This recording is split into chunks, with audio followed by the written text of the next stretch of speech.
Yan guys, for today's video, i-open lang natin ang ating Instagram account or yung ating Instagram app. And then, pagka-open guys, mula dito sa homepage, itap lang natin yung ating profile para mapunta tayo sa pinakang timeline or profile ng ating Instagram.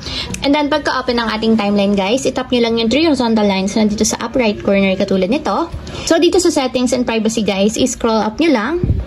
And then, punta kayo dito sa section ng what you see. So, dito sa what you see guys, itap nyo lang yung favorites.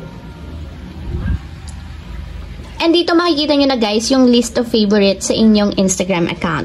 So, scroll up nyo lang guys. And dito sa baba, pwede tayong mag-add ng mga favorites sa ating Instagram. Tap nyo lang yung add guys kung gusto nyo silang isama sa inyong favorites. So, yan guys, tap nyo lang. So, once na ganyan na yung nakalagay remove, ibig sabihin nakadagdag na siya sa ating favorites. So, tingnan natin. Refresh. And ayan guys, kung makita nyo, napunta na siya dito sa list of favorites natin sa Instagram. So once kasi guys, na naka-favorite sa atin yung isang account, automatic yan, yun agad yung unang-una nating makikita. Once na nag-post sila, nag-my day, naglagay ng notes, or pwede ding mag-notif agad sila sa atin once na nag-post sila or nag-add ng bagong mga post. So yun yung purpose ng favorites.